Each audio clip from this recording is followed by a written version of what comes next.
Over the years, professionals have studied family dynamics and how a child's upbringing heavily influences their personality and behavior. More specifically, they were able to come up with a theory of middle child syndrome, which is the belief that middle-born children commonly experience a sense of neglect or exclusion in comparison to their other siblings. Although the cliche about middle children suggests that they do not receive enough attention, past TV shows have made an effort to shed a light on middle children and how they survive being stuck in the middle. Household names like Full House and The Brady Bunch were sitcoms that kept middle siblings under a lens.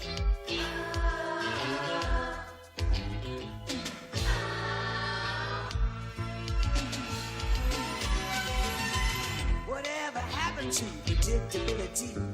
The milkman, the paperboy, evening TV. Did I get delivered here? Full House was centered around a non-conventional family archetype. Danny Tanner, a male widow, was left with the task of raising his 3 daughters, DJ, Stephanie, and Michelle.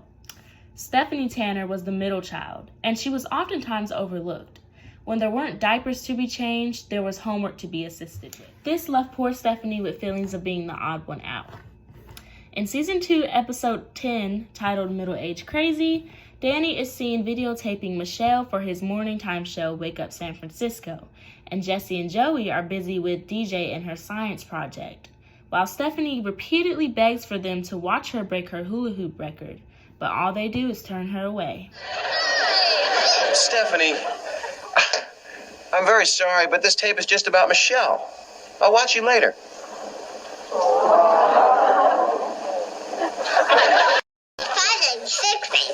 99, 100. Steph, look out, I work too. DJ, I was one hula away from my record. Sorry, Steph, but you happen to be hooping in my laboratory. Hey, what can we use to build this thing?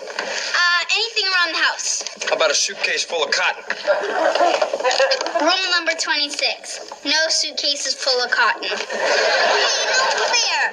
You said you were too busy to play with me. How come you're playing with DJ? Stephanie, we're not playing. This is for DJ's school.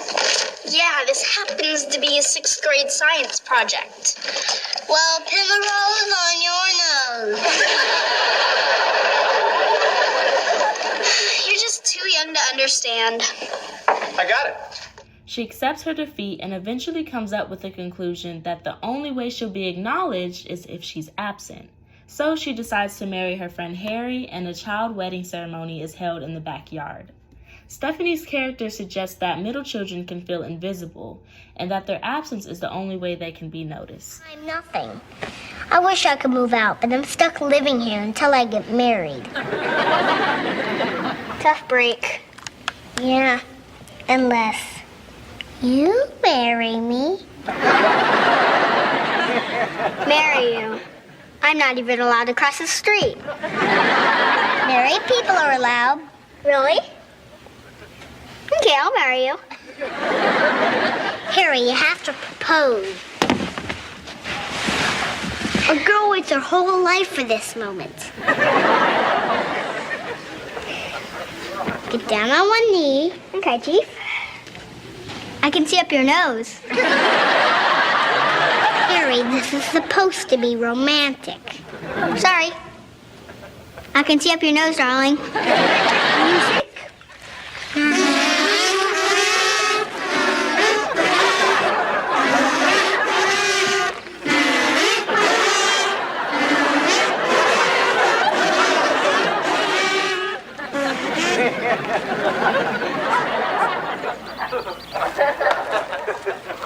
Dearly beloved, we are gathered here today to join Stephanie and Harry in holy mattress money. Harry, do you take Stephanie? I'll take her anywhere. After we're married, we can cross the street. No, what he means is, you promise to pay lots of attention to me, no matter what DJ does or how cute Michelle is. Yeah, why not? Now it's time for the wedding vows. After a while, Danny, Jesse, and Joey finally come to their senses and share a heartfelt moment with Stephanie by convincing her that being a middle child isn't all that bad. Oh, Stephanie, sit down.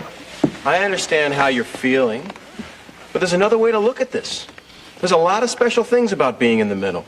Steph, what all this baloney and cookie talk is getting to is every position in the family is special in its own way. Yet they were all alone till the one day when the lady met this fellow, and they knew that it was much more than a hunch, that this group must somehow form a family. That's the way we all became the Brady Bunch, the Brady Bunch, the Brady Bunch. That's the way we became the Brady Bunch. The Brady Bunch featured a blended family by circumstance. Carol, the mother, had 3 daughters, Marcia, Jan, and Cindy, Jan being the middle of the 3. Carol married into the family of Mike Brady, father of 3 boys, Greg, Peter, and Bobby, Peter being the middle child in this case. Just when you think one child has a hard time, try sandwiching them in between 5 other siblings. Writers for the Brady Bunch make Jan's sabotaging antics and Peter's struggle with identity apparent to viewers. The Brady Bunch characters Jan and Peter exemplify the idea that middle children can or may act out or lose their sense of self in response to feeling ignored or not good enough. Jan Brady had the burden of living in her older sister Marcia's shadow. Marcia was near perfect. She won awards, had a heap of friends, and was pretty. Marcia, Marcia, Marcia. Jan would cry out, ask for someone to notice her. Out of jealousy and feelings of exclusion, Jan would commit pretty uncalled for acts against her older sister Marcia. Oh, Jan, did you put these awards of mine in the closet? What if I did? Well, why would you do a thing like that? Because I felt like it, that's why. What kind of a dumb reason is that? I want to know why you did it. It's none of your business. Jan, wait a minute. I don't care to discuss it. Come back here. Can you hand me a screwdriver? Sure. Well, you must admit it was a goofy thing to do. So I'm goofy. What's that to you? You can at least tell me why. Hand me another screwdriver. That's not the point. It is as far as I'm concerned. But it was such a dumb thing to do. What's your opinion? Is it something I did that made you mad? I told you I don't want to talk about it. Just tell me why you did it. I don't have to tell you anything. Oh, hi. What's all the yelling up there? What's wrong? Oh, nothing at all. Uh-huh. That's the kind of nothing that bothers me the most. I didn't hurt the awards. Marcia always makes such a big deal out of everything. Jan, if those had been your awards and Marcia had dumped them somewhere, wouldn't you be upset too? I guess.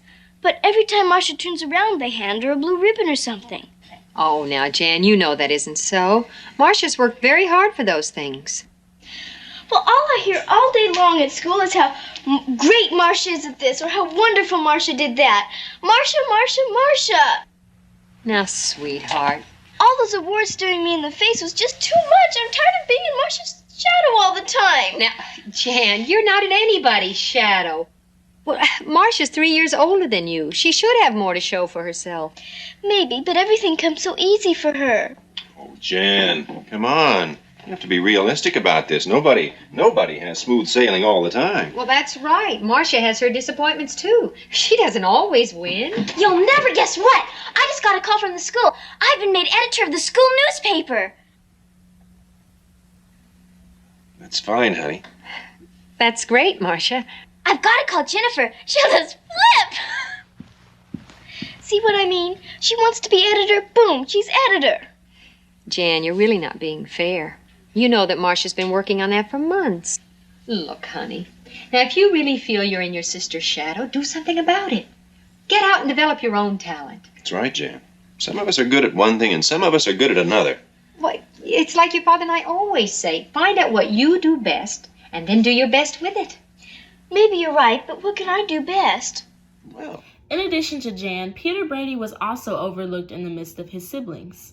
Peter struggled with his self-esteem and identity. He wished to be more like others and less like himself. In the episode titled The Personality Kid, we find Peter imitating Humphrey Bogart by saying, "Pork chops and applesauce." Just wish.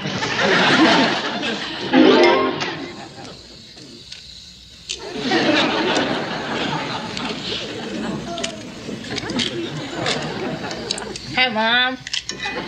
Hi, Alice. What's for dinner? Pork chops. Pork chops. Huh? What else? Applesauce? Pork chops and applesauce.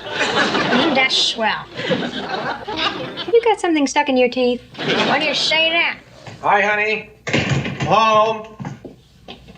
You say we're having pork chops and applesauce for dinner? Yes. That's swell. Hi, honey. Sweetheart. What's for dinner? Pork chops and applesauce. Huh? Pork chops and applesauce. Isn't that swell? You need a vacation. The Brady parents then tell him to just be Peter, yet he still continues to struggle with his self-identity and his place within the family. No, I think it's Humphrey Bogart. I'm not sure.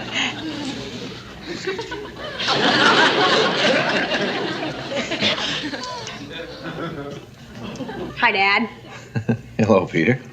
We're having pork chops and applesauce. Hey, Pete, that's pretty good. Of course, there's only one Humphrey Bogart. Doubt whether there'll ever be another one. You don't like this new personality either? Oh, well, that's just the trouble, Peter. It's not your new personality, it's Humphrey Bogart's old one.